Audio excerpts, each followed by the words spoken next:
in redefining their family business. And I'd like to call them up on stage. I have with me Miss Kavya Bagaria. Big round of applause, please. Miss Pragya Gupta.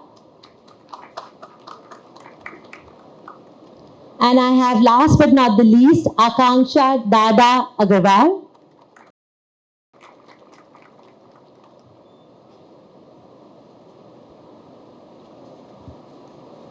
In the past, not many daughter-in-laws were seen in the forefront of the family business.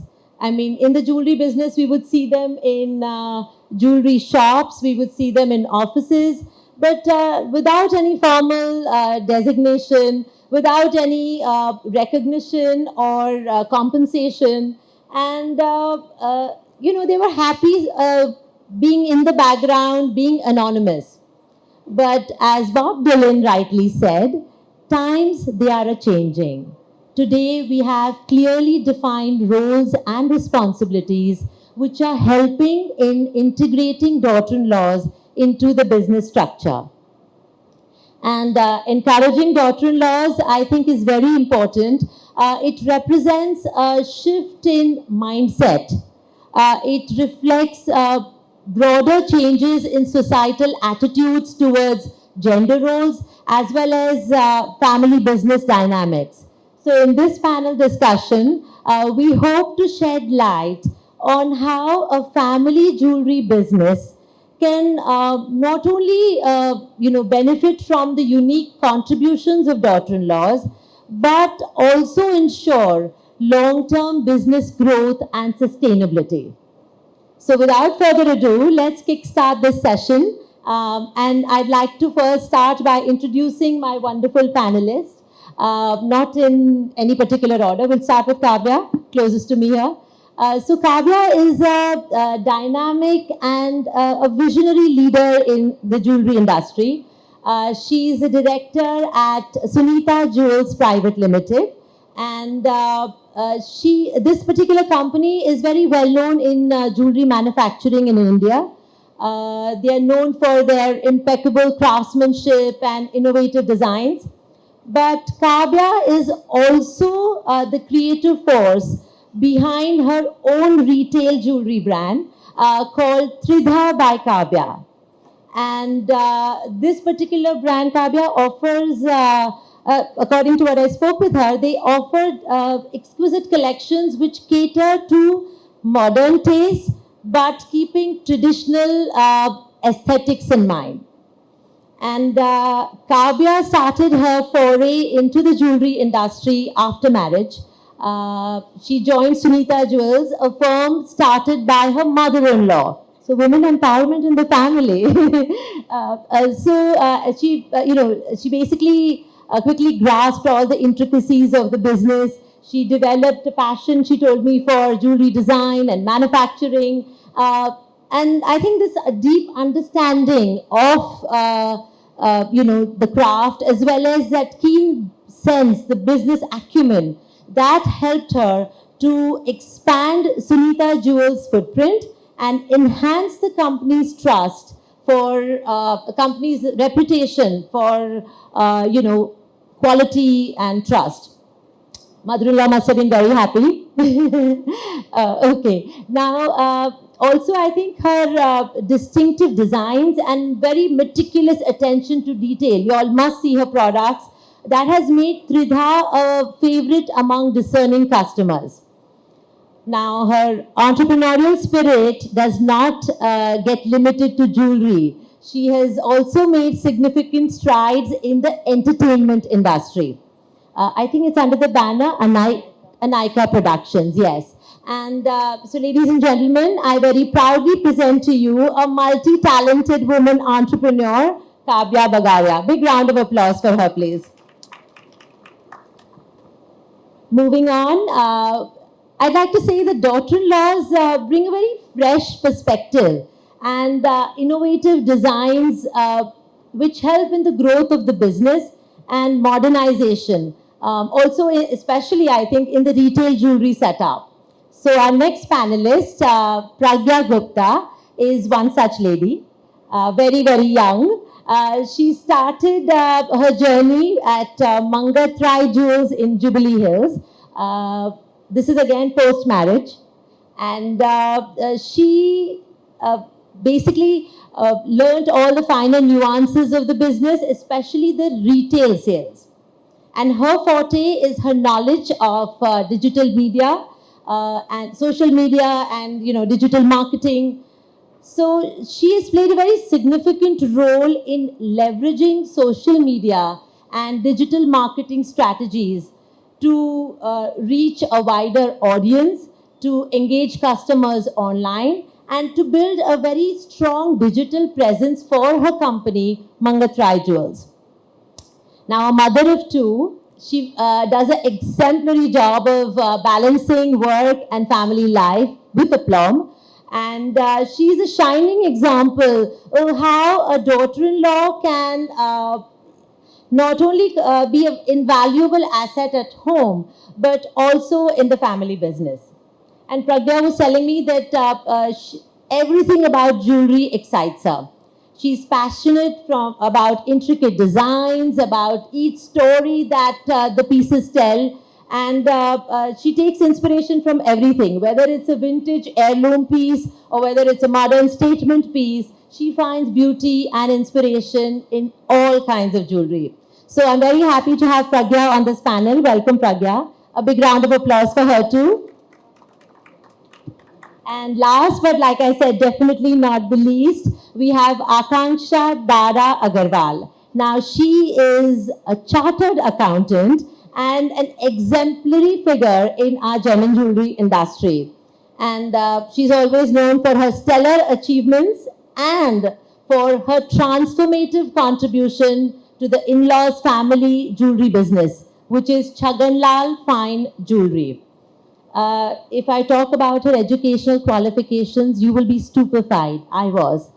She has a gold medals from Osmania University, from the Institute of Chartered Accountants of India. She has a diploma in International Financial Reporting Standards. Am I right? Yes. Oh my God. So a lot of educational achievements, and not only that, before she joined the family business, she also gained a lot of invaluable experience with her internships at Ernst and Young, with Gelly Associates, her work stint at Microsoft. So, all armed with all of that, she then moved to her family business, which is Chhaganlal Fine Jewelry. And under her leadership, Chhaganlal Fine Jewelry embarked on a journey of digital marketing. It significantly enhanced their customer engagement, their online presence, and I think her deep commitment is to authenticity, transparency, client education, and all that has helped her to develop a very loyal customer base both online and offline. At 32, which she doesn't look, none of my panelists, they all look very young, and it's such a thrill to be with all of them. So at 32, she's a mother of three, but she's masterfully balancing her personal as well as her professional responsibilities. And, I think we are all very happy here to have you because there will be a lot of informative takeaways for me as well as for the audience. So I think without a big round of applause for her too, please. And without further ado, I'd like to kickstart this session with questions now. Starting with, okay. Kavya, you have joined your family business post-marriage. So what is your specific role in this business and what are your responsibilities there? Could you just enlighten our audience, please?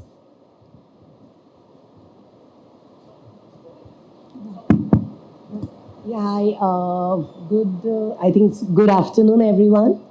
So when initially I joined my family business, since it was a first generation business, what I was starting with, I had to do everything from the scratch till the end.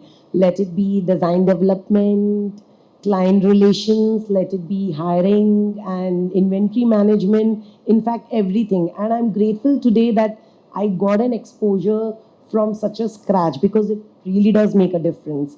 But then, as of now, if I have to specifically say what I manage the manufacturing sector wherein I lead 500 plus team members. Wow. Yes, thank you. Handling people is not easy. And apart from this is towards the Sunita Jewel sector. And regarding Trida, so I look at the design development and client relations because retail works more on one-on-one basis. In retail, you need to attend your clients on a personal basis. So at Yes. Sunita Jewels, you're doing B2B. Yes. And with Tridha, you're doing B2C. B2C, exactly. So doodh may be and dahi may be.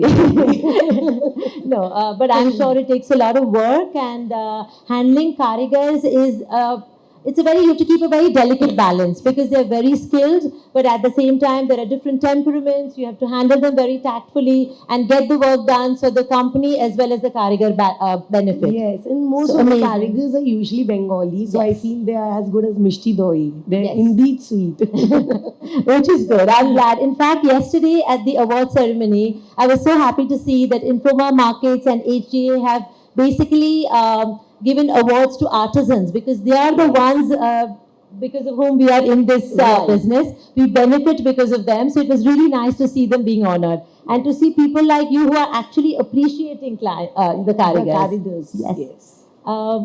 Moving on to Pragya. Pragya, you're from the jewelry background. I think from your parents' side also, but traditional jewelry background, and likewise here. But you had ideas which were different. You were interested in social media and digital marketing, I think, way before your industry peers. So, can you tell us how did you use social media for increasing the customer base for Mangatrai? And how did you tap into new markets domestically as well as internationally? Over to you, Pragya. So I've joined Mangatra Jewels when I was 20. So I've not really got a lot of background of jewelry before that, even though my dad was in jewelry business, because I was too young to go to the store and explore more. When I came to Mangatra, I started learning about jewelry, started to know a lot more about jewelry, and eventually that was the rise of Instagram. I would particularly take the name Instagram because that's a platform where a lot of selling and buying is happening nowadays, even back then. So about 6 to 7 years back was when I realized I saw a lot of clothing brands, skincare, they were able to sell products online through Instagram. And I know jewelry is not something anybody wants to buy through Instagram because it is Touch an and asset. feel. It is People an like that, asset. touch Yeah, and it's feel. an asset. It's a luxury good. It is not something that you can see online and buy. So I was like, it's okay. We can just make it accessible to the audience to see what we have at Mangatra, and that's where the journey started. Eventually, initially, we had very modest following, but eventually we grew with strategic planning, and now we focus on content. We try to have more of raw content because that's what reaches the audience the most. And growing through 7 years, I've realized now the clientele is actually buying jewelry online as well. Like products which are reasonable, 1 lakh, 2 lakh products can be sold online. And that's how our journey started with very raw content, and then now we are into high quality images and more presentable visual images on Instagram. So that is how we balance. And a lot more factors affect social media. That has it has to do with content. It has to do with collaboration, with engagement of audience through question answers, customer testimonials. That is how Instagram grows, and that's how we grew. and succeeded in having about 80K followers now on Instagram, and we have a great audience. Yeah. So this, she's, an example of how a daughter-in-law has taken innovative steps, has, used her unique skills and made sure that the family business, the customer base grew by leaps and bounds. And I think it is also the question of being in the right place at the right time, which was, which worked in your favor. Yeah, because initially we started off and we had no competitors. But now, without a presence of Instagram, nobody knows you. It's But you become have like the first that. mover advantage also. Yes, Early bird definitely. catches the worm. Also, in fact, in our industry, we've had success stories. Carrot Lane is one such story. Mithun Sancheti, he took a leap of faith when nobody else was believing in the, that you could sell jewelry online. And recently, he sold his final stake to Tanishq for an astounding figure. So that's like an inspirational story which tells us that all of us must also now use social media for our business. It need not be only an online or only offline model. It can be a hybrid model because Indians, as we all know, do like to go to the store, and touch and feel plays a very important role in our business. Moving on, Akanksha, you are from, like the finance and accounting background, but you championed the digital transformation at Chaganlal Fine Jewelry. So tell us more about that journey. How did it come about? Was it easy convincing people in the firm? Whenever you have a family firm, there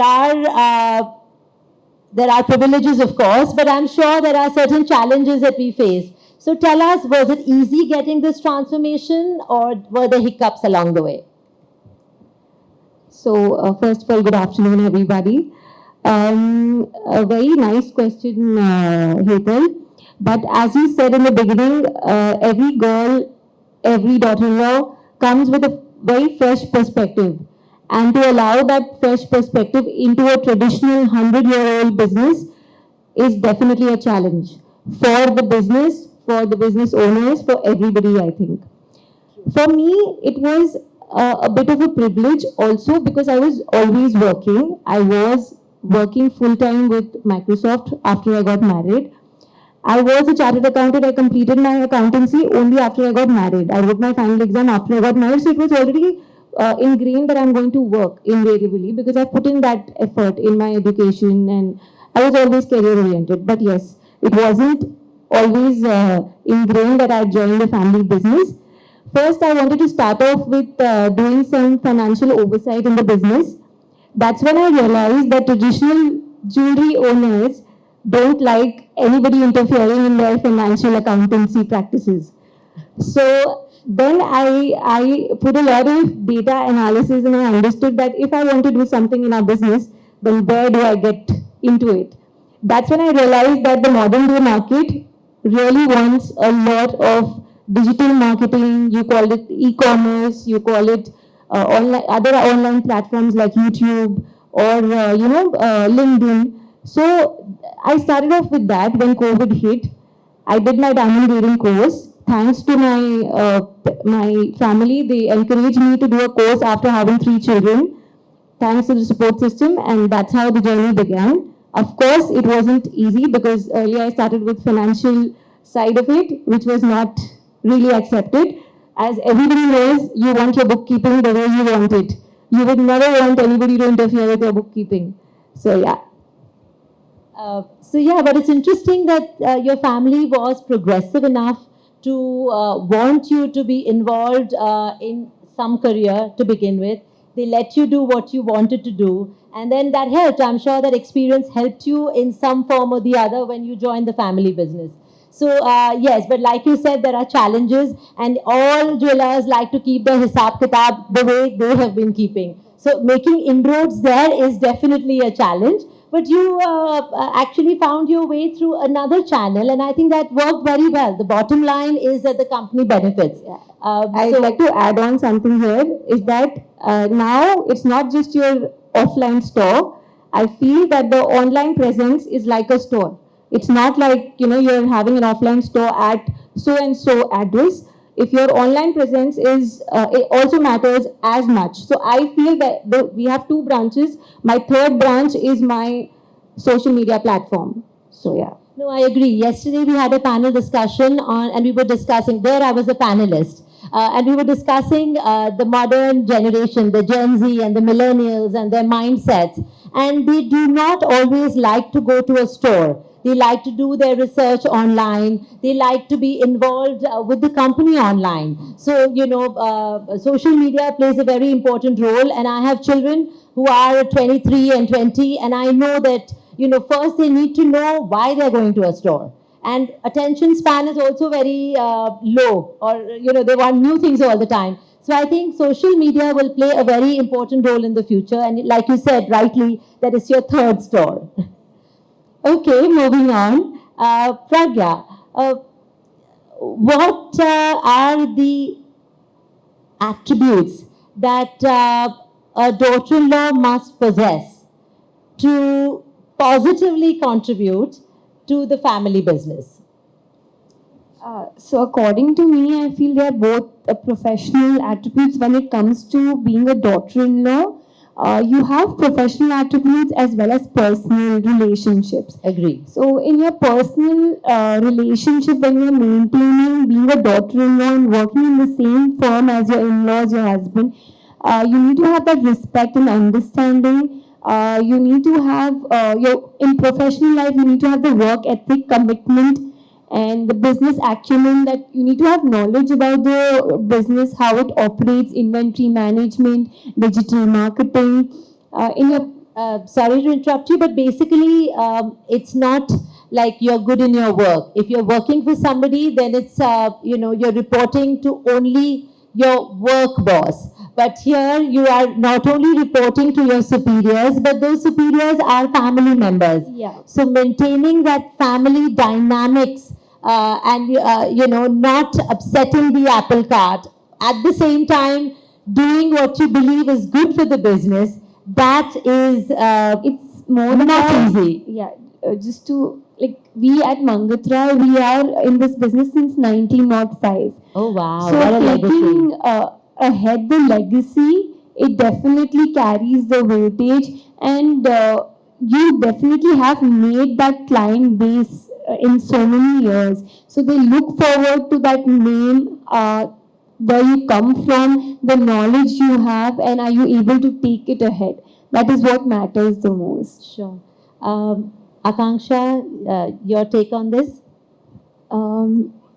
I think if you talk about, I'm sorry, what was the question that you? So can you repeat it? basically, we were thinking, what are the attributes? What would a good daughter-in-law have, where she not only maintains the home harmony, the family harmony, but at the same time make sure that she positively contributes to the business and there is growth and innovation in the business. Got it. Sorry. So basically, for me as a woman first, after a woman, I'm a daughter, I'm a daughter-in-law, a mother, and the various roles I play. I would say that the first thing that a person should have to enter the family business is to be passionate about the business.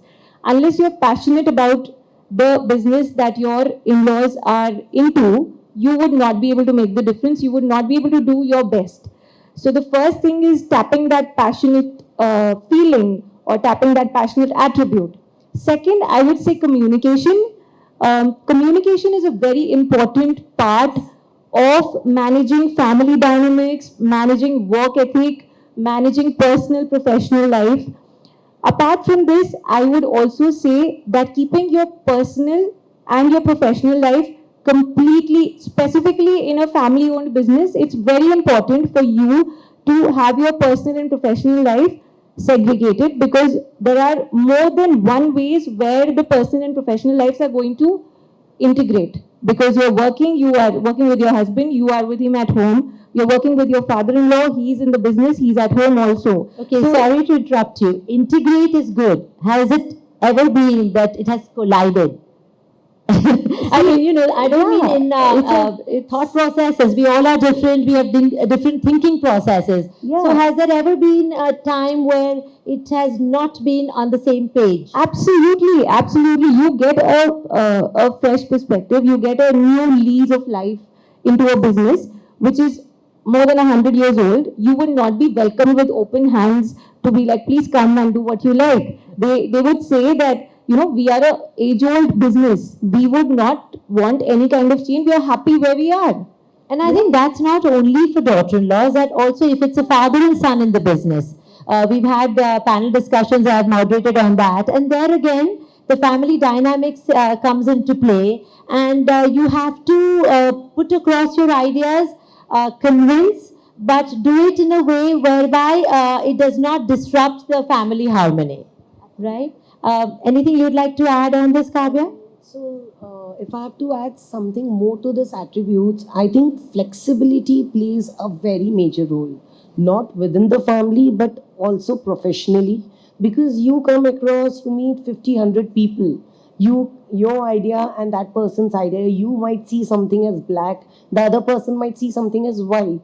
So there you need to have an acceptance. And there are so many shades of gray. So, Right. yes. So I think flexibility in a daughter-in-law really makes a lot of difference, not within the family, but then again on the business professional front as well. Yeah, I agree. I think and I think you believe that adaptability as well as continuous knowledge learning. I mean, gaining knowledge, new ideas, be open to learning from everyone. In fact, I feel that sometimes, children also teach us something new. So if you keep that attitude where you're learning from people in the business who have already been there and then put across your ideas, which are probably new because you have different perspectives, different skill sets, then that works. It's a win-win situation for everyone. It's not a tussle. I think no girl wants to kind of take over. It's all about blending into the business as well as into the family, right? Yeah, okay. So, next question, Kavya, maybe we'll start from you.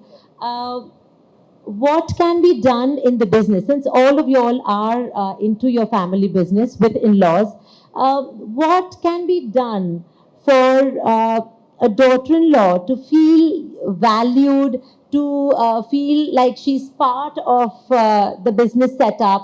What I'm trying to say is that how can one make, what strategies can be used to make her feel comfortable, empowered, and be able to flourish in the family business? Right. So done by the in-laws? Yes. Specifically? Okay.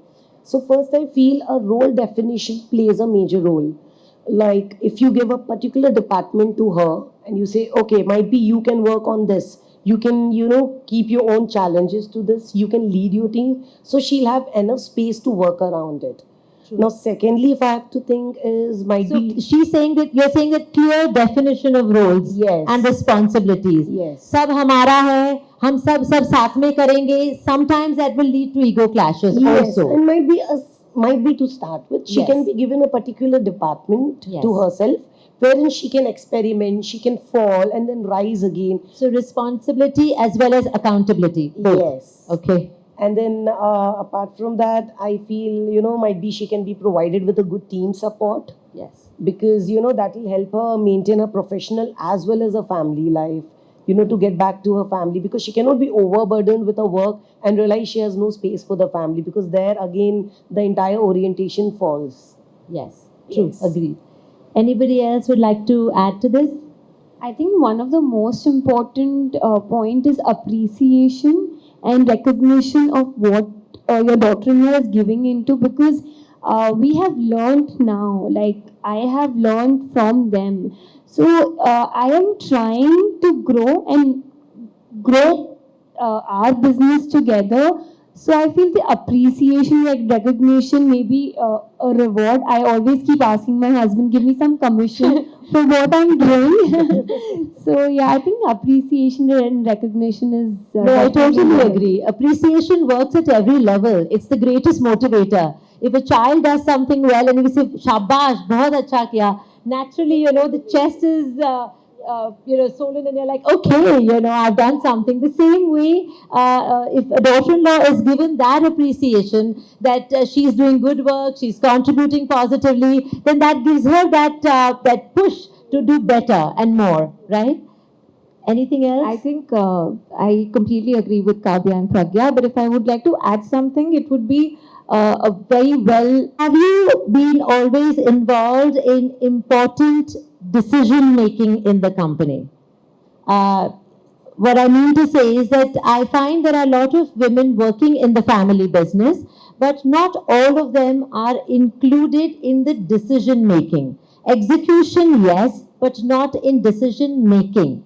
So, in your case, and please be very frank about it, whether Absolutely. you were involved in decision making, and if so, then in what particular department? I would say initially I wasn't because as I said, I'm coming from a very different background. I'd never understood the kind of decisions that were taken in the business, but now I would say very proudly that I am involved in almost all strategic planning that happens in the business. I am consulted. We have a very small meeting that we do, Papa, Savan, and me. Sometimes even mummy joins, and it's and my point of view is always taken into consideration whether or not the decision is based on what I'm saying, because that's something that I can only put forward my view. Whether or not it is being implemented my way, I think I don't get into that. But definitely, I have been given that privilege now that I am taking part in the big decision making in the business. That's amazing. And I think that it's what we need is the inclusivity, that you are a part of the business. Of course, like any other business, even if it's a public limited company and there's a board of directors, not every suggestion made by every board member would be implemented. So, but the very fact that you are included, I think it's a step in the right direction, right?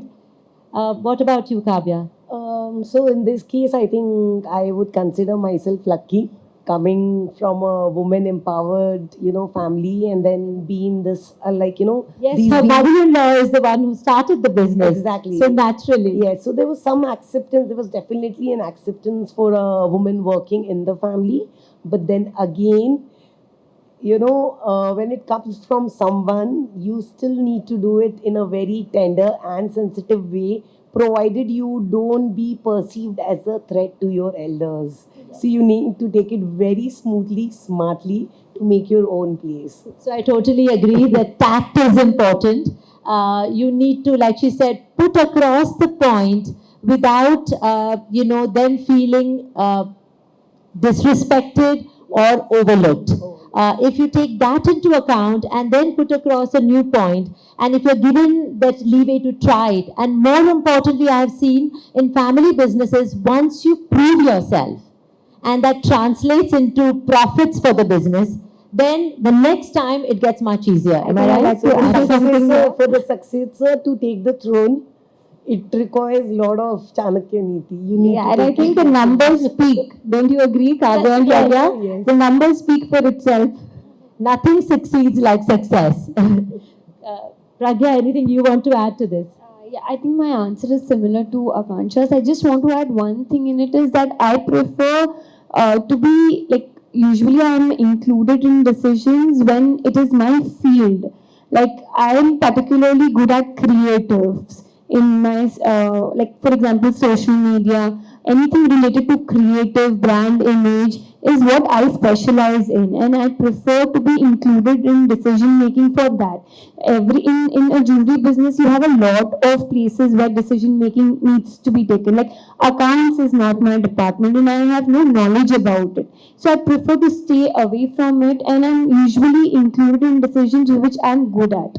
So that's how it works with us. In your case, it's basically you are happy also to be looking into one segment and decision making related to that you are consulting. Yeah, because So I'm it's not fair enough. something. It is like as I've given an example of accounts.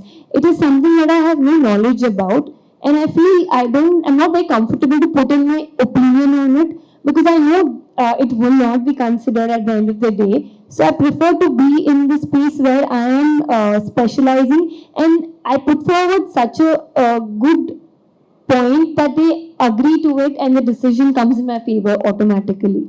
So yes, so there again, I mean, I think in this case we have realized that in-laws are changing their mindsets from what was in the past. They definitely want their daughter-in-laws in the business. At the same time, a daughter-in-law has to take the initiative, be tactful, be respectful, and put across her point. If she is given an opportunity, she should make sure that she puts in her best efforts, shows the results, which translate into numbers and profits. And like I said, nothing succeeds like success. So once you've done that once, the next time round will definitely get easier. Okay. We discussed this about home life. That's like the elephant in the room every time. The balance between a happy home life as well as a successful business life. Do you feel that you've managed to get that? Yes, so when initially, like, you start with something, even, it's a ever learning process. So I would not say I'm still excelled at it, but every event or every situation kind of taught me something, kind of, gave them a feedback how it is supposed to be Okay, done. let me put it this way. If you Yeah. are busy at work Yeah. and your husband and in-laws are at home, Right. or if one of them is at home, would they take over the looking after the kids and making sure that things are sorted so that you can finish the meeting with Yes, ease? that This is is just that an is- example. No, that is by default. That goes without saying. Okay. No, it doesn't always go without saying. I have Yeah. come across families where the daughter-in-law is working in the business, but at the same time, the onus of looking after the children and all that it entails will fall on the daughter-in-law. The So you're blessed. The Agarwals, no, the Agarwals love their offsprings. Oh, that's so sweet. So then you're lucky, you're blessed, like I said. What about you, Pragya? With them also it's like this. I don't know. Agarwals, they have some kind of affinity towards offsprings. No, everybody has affinity towards offspring, but the workload management is what I was asking about. So I think Yeah, you're the blessed that workload they are- management, if you ask me specifically, it takes time, but eventually you kind of, both the parties or both the sides or both the generations, if I want to, Give and take. Yeah. So with a give and take, I think they come on a common grounds. And yes, it takes time, and time is the best, healer or say anything for that. But at least we're moving in the right direction. See, this Yes. panel discussion is about the fact that now there is inclusivity, there is support, and we are moving in the right direction. So once they see it in these three success stories, then other families will also want to do that, would also want to include their daughter-in-laws and give them the opportunities to become successful in the business. Anything else anybody I wants think to add? my take is a little different on this. I have created SOPs over the time for my children, which they follow, and I have my staff reporting to me. I have a very, very supportive mother-in-law, but at the same time, I wouldn't want my work to be a hinder for her to do something that she does just because I'm not at home or I'm not available for the kids. She's not a substitute. She would never be. I would never want that to happen, and that doesn't make me comfortable. The kids are my responsibility. She is there to take over when I'm not there, to look overview, or just to see what's happening, what's not happening if she's at home. But I am not doing something on the basis that she's there, she's going to look after my kids, because I feel she's done her bit. She was also involved in the business, and now they're in a different space, they're in a different zone. They would want to live their life the way they want to live. And which is fair enough. Yeah. Indeed. So that's how I feel that I wouldn't want to put the burden of something just because I am working or I am involving myself in the family business. And because it's family business, you have to take the onus to look after everything at home. So I think SOPs are something that I've learned over the time. I've learned how to master things, how reporting happens to me when I'm not there at home, how kids report to me. I have multiple voice notes coming over from my kids, from my staff. And of course, I definitely call my mother-in-law or mom when I need them. And I think here your digital gadgets basically help, because when we had our children 23 years ago, things were in the nascent stage. Now I see that even the maids and the people, the helpers in the house, are so tech savvy. They make recordings of things and send. And I know a lot of young girls are at ease because they can see what is happening in the household. And of course, the mother-in-law there would obviously be a older figure who is looking after and overseeing. So I think it's a very happy balance in every way. And like I said, these success stories must encourage other people also. Please include your daughter-in-laws. They might have special skills that you might want to use, which will be for your benefit. Wrapping it up, I think that leveraging the unique skills and perspectives of daughter-in-laws to adapt to changing market trends and consumer preferences would be the way to go forward for the family jewelry business. And this session was a unique initiative by Informa Markets and the Hyderabad Association to encourage women to give their bit and do their bit for women empowerment. So big round of applause for Informa Markets and for the Hyderabad Association. And I thank Mahendra ji, Pallavi ji, Yogesh ji, we have Pankaj ji, we have Lokik, everybody, the entire Informa Markets team, for giving me this opportunity and giving me such wonderful panelists to talk to. Young girls, it gives me a feeling which is indescribable. When I started, there were fewer women who were, in the business and also managing home. Here, I see so many young girls coming forward, and it's thrilling to watch. Before we wrap up for the day, any questions from the audience? Anything that you would want to ask? Please feel free. More the questions, we are happy. Anybody? Come on.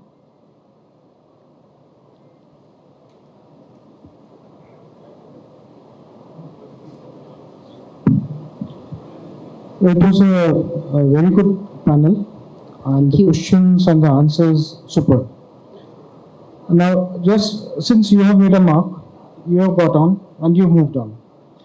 My simple question that if anybody wants to enter now, any daughter-in-law who is going to enter at this point of time when the technology, when the social media, everything is taken on a next step, what will be your advice to them? Both to the girl, daughter-in-law, and to the in-laws. So your question is that since they were in the earlier stage, they could set up the social media and digital marketing segment. But today, if somebody had to come, what role would that girl play? Yes. Am I right? Yes, because the competition in the social media, the digital marketing, the creativity, everything has grown. So the concept is evolved and it is moving on. Okay, before they answer, I would also like to ask you that question after they answer.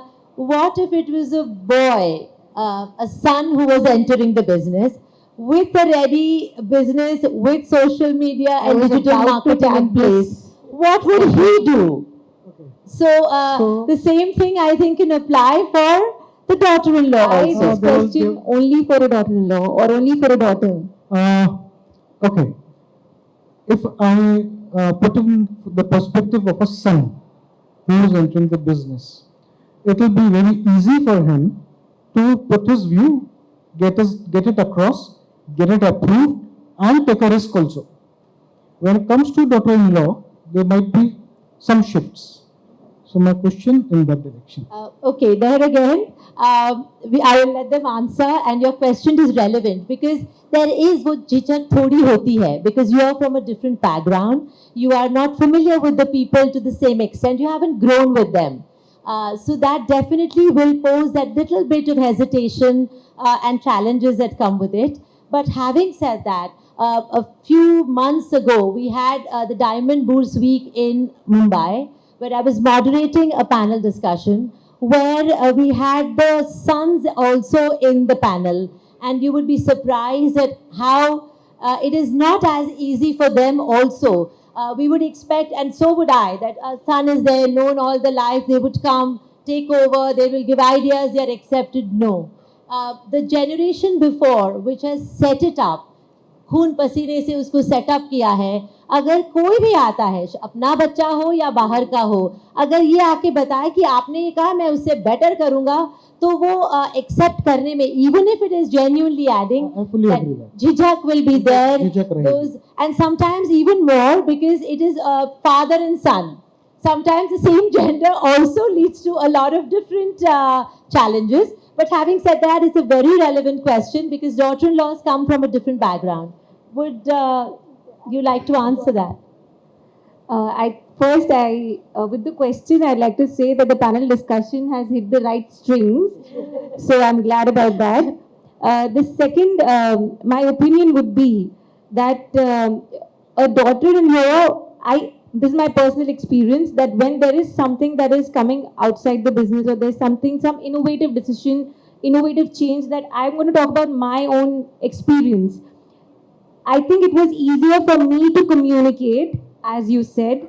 It was difficult for my husband to take it forward because I was heard, at least probably I was lucky enough, I was heard very well because as son, you will just say, just keep quiet. Okay, enough is enough. But to a daughter-in-law, you might just say, okay, come on, let me just listen to what you're saying. Out of politeness, at least they were listening, which is a privilege, right? So that way, I feel that if you would want me to give a message to the new daughter-in-laws coming up in the jewelry field, I think my message would be that if you're passionate, you are going to find your way. And I think as a family, as the elders in the family, you must try and give her part in the business. And Totally one more agree. thing to add, like you had a question, like in this competitive market, how do she, set her feet right? So what I feel is every market is competitive. If you really have that burning desire to do something beyond, the glass ceiling, then you need to be proactive. You need to just give it all, and then yes, working hours and all does make a difference. It totally depends on how badly you want it. I think what I would say to this is that it depends on what the daughter-in-law, what role does she want to play? Does she want to take over one particular department, learn the finer nuances there, and handle that, or does she want to eventually come into a role where she's involved in every aspect of the business? And if that is there, like you said, she's a newcomer, there will be that little bit of hesitation. She is lucky that she's heard when sometimes her husband is not. So she's blessed that way. But if it is not the case, then the key would be to learn every aspect of the business, start from the base. And once she's done with that and proved her mettle, then it would be easier to convince, like any other situation. You think that answers? Okay, thank you for the question. Very, very relevant. Anybody else? Anybody else wanting to? Any question? It could be just from the top of your mind.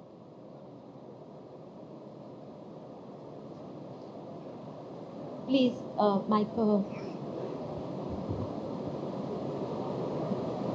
It's not just for daughter-in-law, but a woman entering into the jewelry industry, not knowing anything about it. So, what are the basics you would advise them? Like, they are trying to settle in the business, maybe their father-in-law's business, but how do they settle in? Like, they don't know anything about it. They are going, visiting the showroom, sitting there, understanding the market, how it is working, what are the jewelry types, not. So it gets difficult to understand sometimes. So what are the things they can, take easily?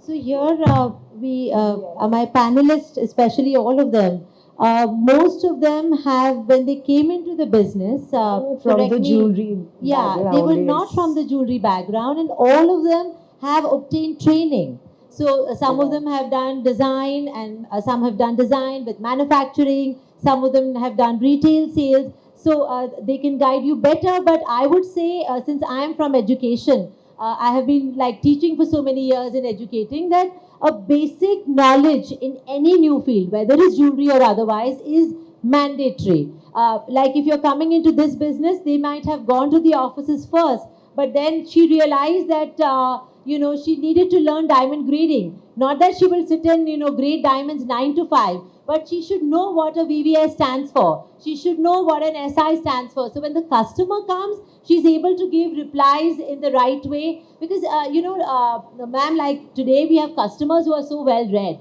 They do a full research online. They come, they ask pertinent questions. So a daughter-in-law or anybody else in the business has to have that basic knowledge where they are able to reply to the customers. Only then will the customer respect you, get confidence in you, your company, and your brand. So, and I think all of you all at some stage or the other, they've done it. Correct me if I'm Right. So yes, like as she told, we need to attend training programs. We need to, reach out to institutes for all the courses. Trade shows also helps you a lot. See, like when you are listening to someone, you kind of take something back which is gonna help you in your field. And then again, like you said, if you have to work with your in-laws, trust me, their mentorship will be the biggest in Instagram platforms or some online learning. courses. Online Right. learning. So I think it's even easier now if you cannot go out. So might be you can have like multiple courses back at your home on your phone. So why not begin with it? And also Zoom meetings. I mean, I Right. remember when the pandemic hit, and we said, "Oh my God! Like, how are we going to teach people? What will you do?" But sometimes when there are problems, it's an opportunity. Then Zoom meetings came, and I realized that now I could teach people who were sitting in Dubai, who were sitting in Malaysia, sitting in the US. Of course, time difference you have to handle. But having said that, it was possible to learn even from a distance. So, like she said, it's not only, and of course, YouTube videos. So many people are learning things just by watching videos. Not that you can completely get everything there, but it gets you started, and then you know what you want to specialize in. At least you're Your familiar with interest, that I think particular. your interest is what matters. That is the most important, because when I joined business and I was asked to do accounts, I was really not interested in it, and it actually didn't give me the push to go again back. But when I explored social media, and it gave me that push. I developed the interest and I had the passion to take the store ahead, jewelry business ahead, and sell through social media. So I think the interest part also matters. You have to explore Right. what you're interested The in. passion. If you have the passion, you'll find a way, no matter what. I just actually gained a lot of knowledge here because I started my own venture. It's a digital magazine for Jewelers Digest. So Congratulations. thank you. So I was trying to understand, since I don't know a lot about jewelry, so how to get ahead on this. I think where you are is another way to start. The trade shows, magazines, journals, just keeping yourself abreast about what's happening in the industry. I'm still learning so many years because the market trends change, consumer preferences change, the way business is done changes. So there is no rule book. Even if you do your MBA and you get into business, it's not the same. But yes, keeping abreast of the market will definitely help. This is just a suggestion. Thank you. And all the best for your venture. Thank you so much. Anybody else? Would any of the panelists like to add anything?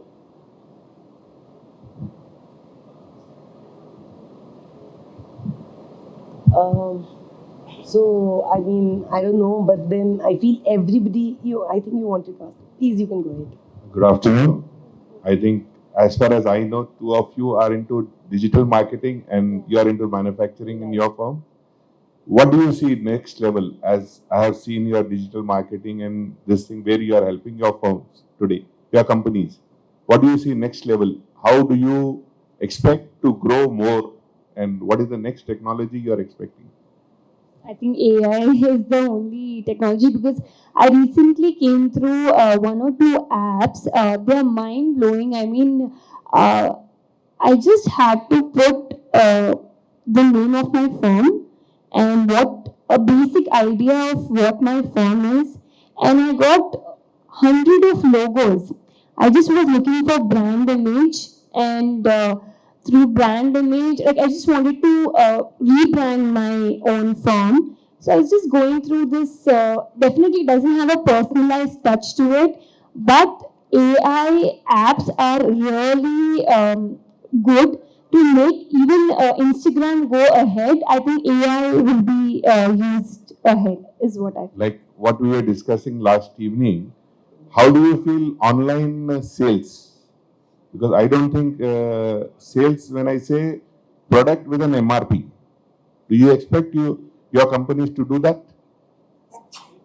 I think I'm already doing it in my lives. I quote the pricing of my products when I do the live, and I have sold personally a lot of items in that, and I've seen a growth because there the audience they see they see a particular range where they want to buy. So it's very accessible for that audience who wants to buy that pricing, that product, and I have sold items online through putting up prices. It was easier for me to sell.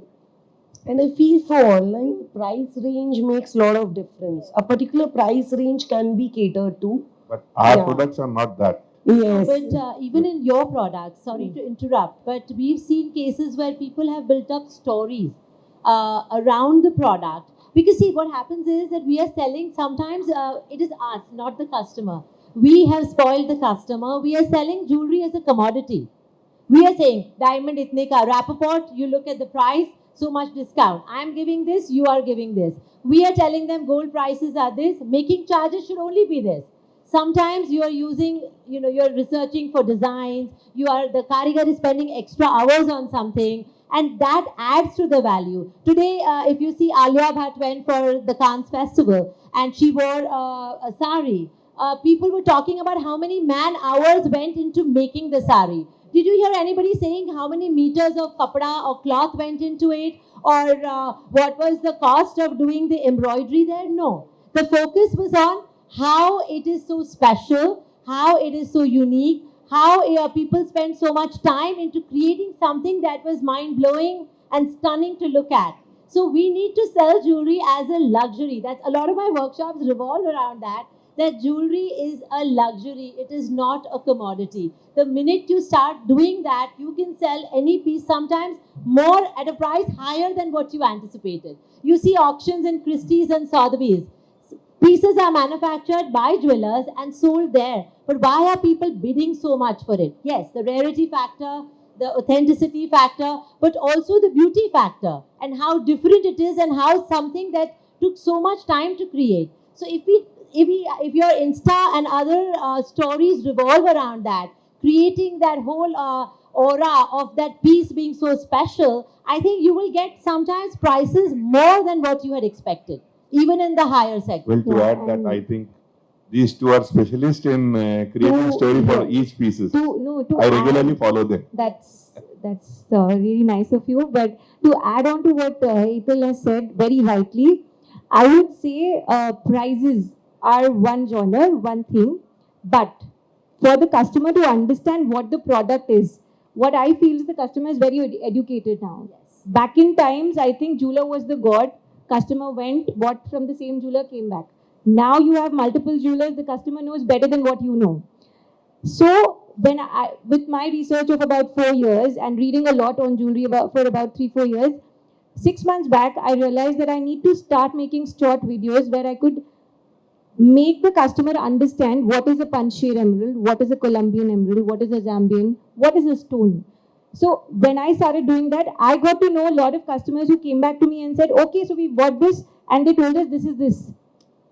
So I think they start trusting you more, they start understanding, because I'm not selling my jewelry online. I'm also educating my customer, I'm also educating my client, saying that this is a ruby, this is a, Burma ruby, this is, maybe a commercial quality, gemstone. Also, you're giving them options of what is available. Half the time they're not aware. Exactly. And I think gemstone is a very, very deep subject to explore. And a lot of clients love the subject, but they hardly nobody would want to read unless it's your subject. So seeing the videos, maybe short videos, and I think the appreciation I've realized that people want to know.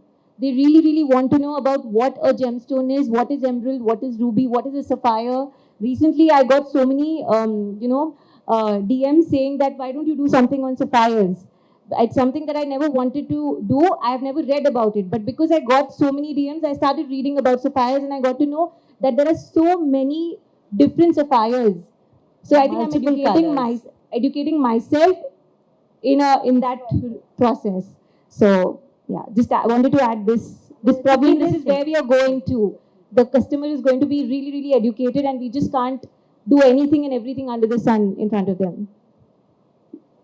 No, I think sometimes an educated customer is good because once they know everything and you explain and you put the facts forward, acceptance becomes easier even for them, and the process of sales becomes much easier. Otherwise, there's a trust factor that is the jeweler telling me the truth. Here, it's you put all your cards on the table and they have to take the call. And you have so many customers who only want the quality they want. They don't care about the price. I think in fine jewelry, especially, it's always the quality, the cut, the luster, and so on. Yes, true. Anything else?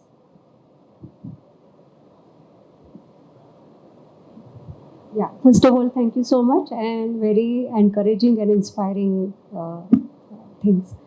Okay, I want to ask Pragya, what is the maximum price range you sold online? So it also depends on the video calls we do. So we do live shows, and that through live we have scheduled video calls online, and we have also sold bridal jewelry. The bridal jewelry that we've sold, customer definitely comes to the store, wants to see it personally, and wants to pick. But that way, if you see online without personalized shopping experience, we have sold products which are about 2 to 5 lakhs is the range where it goes, and something that we have lower than that also we sell online. Actually, it also depends on the price, on the quality, how we. So with jewelry, the thing is, we put up pictures which are actual images of the jewelry. So with clothing and all, we usually don't understand how the fitting looks on your body. But jewelry is something that is what it is. It will show what it is. So the customer is able to trust, and we always schedule a video call for people who want to buy online to show them exactly what the product is, even in natural light, even in normal way, so that they are buying the right product. To add to this, there is a girl who has started a company where through AI, she actually you can wear the piece. I mean, you can get an image of yourself having worn the piece and how it would look on your facial structure. So, of course, not as much as clothes, because there we are looking at the entire body. But the watch as of now, wherein you have a strap, and if you tie it on it, let me. I'm unable to recall. Mirar, that I think, is the name of the company, and I think Tanishq has also taken, their skills and their product, and Tanishq, a company like that, is also using their services. If you print that barcode and you just place it like on your wrist, you can actually see how the watch is looking on your wrist. Yeah, watch as well as jewelry. I think the name is Mirar. Please look into it. That might be helpful.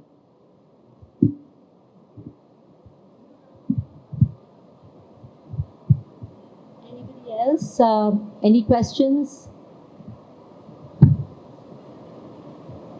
So if there are no more questions, I'd like to wrap up the session. Please give a big round of applause for my panelists. It's been really nice having them here. They've been so open about sharing their journey and their knowledge. And this is how, through collaborations and through sharing of knowledge, that we all can grow in our industry. So I hope we have many more such panel discussions. And please spread the word that we need more daughter-in-laws in the business. Thank you. Thank you so much. Thank you so much, Hetal, and thank you so much for being such a wonderful audience. And this was such a wonderful and interactive session. I can see the lot of question answers happening from here and there as well, because in lot of panel sessions we see the talk happens from here only.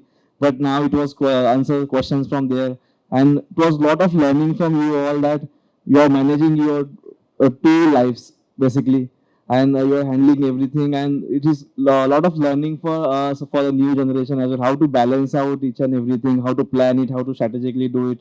It was a lot of management lessons. What I have learned from here, that it was not from the bookish, it was actual from your real life, and it was not quoted in the terms of management language, but it was actual the results of that. So thank you so much for this wonderful session, and I would like to call upon Mukesh Agarwal sir, convener HJF, to felicitate our speakers and moderator. Please give a round of applause for sir. Sir, I would like to felicitate Ms. Pragya Gupta.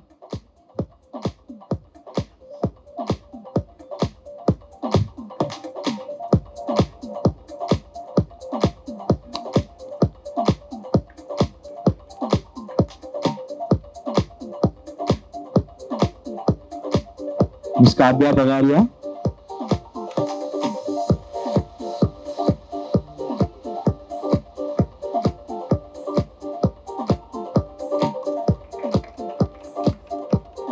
To C. Akansha Agarwal.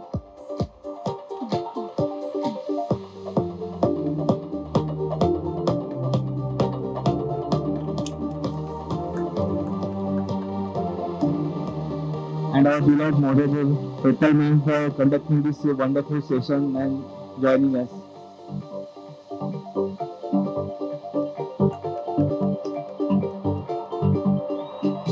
Thank you so much. I would like to call Mukesh sir to say a few words about this session and what learning all the youngsters and the business owners can take from this.